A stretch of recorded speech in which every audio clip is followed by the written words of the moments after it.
Spirit keeps telling me that it's powerful and useful when I share my own story and talk about trauma and healing. So I guess my question is, what part do you all want to know? But considering this myself, a thought came to mind, and I thought, just a few years ago, I would phone up suicide hotlines and convince the caller that it was cruel to convince me to stay alive.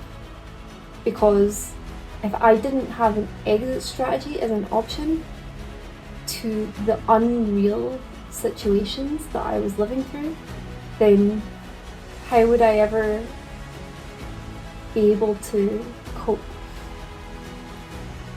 And there was a philosopher, I can't even remember who it was, who put forward the argument that if you feel suicidal, then yes, you could kill yourself, or you could have a cup of coffee. And that argument was something that got me through some really difficult years. Well, still an option for later. Maybe now I'm just going to have another cup of coffee. And that is not how I feel about my life anymore. Trauma recovery is unlocking soul potential. I think that you have to lose something in order to appreciate what you have. Because you never truly lose your soul. You can always regain it. It's always around.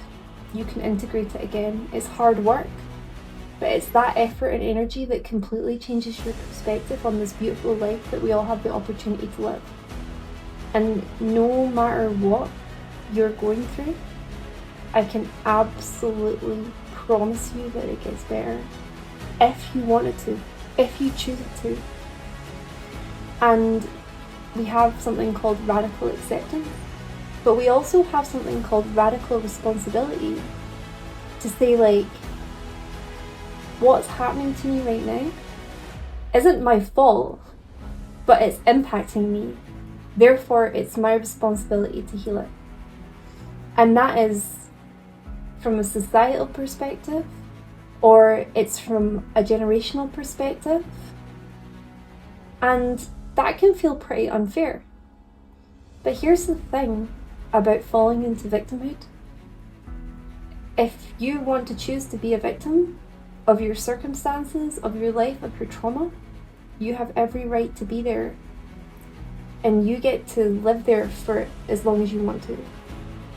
But here's something that I realized from working through my own stuff. It actually isn't a life. It's like a form of stasis. It's going around the circles and merry-go-round over and over again. Because yes, it's valid to be a victim when something awful's happened to you. But then also, if you're there, you'll find yourself being a victim to more traumatic events. Because thoughts create reality, right? And something terrible, yet again, happened to me at the turn of the year. Except, I dealt with it very differently.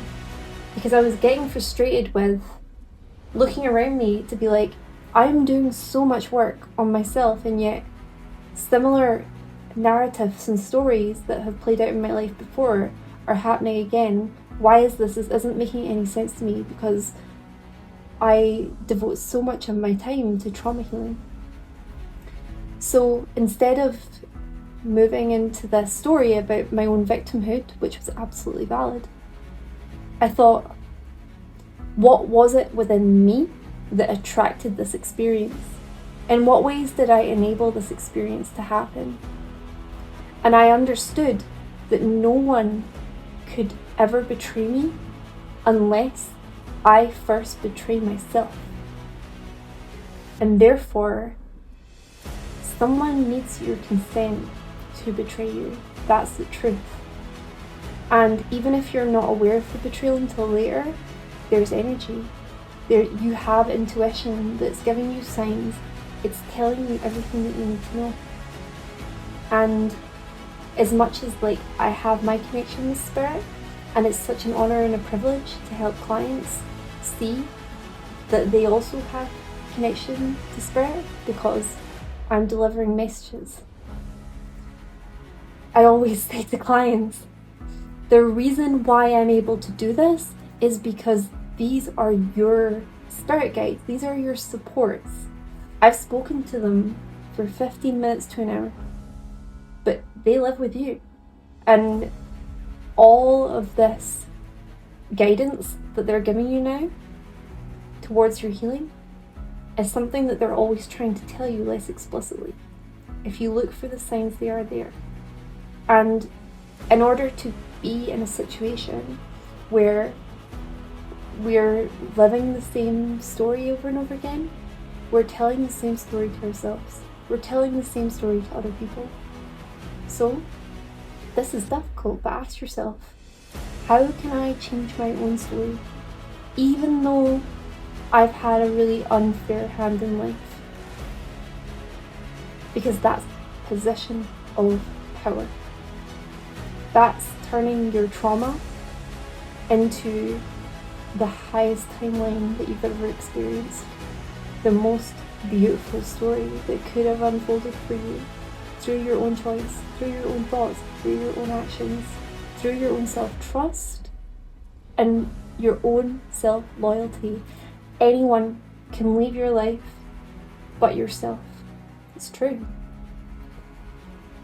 So, whoever needed to hear this, I hope that it helped you, and I'll consider what other things I can share with you.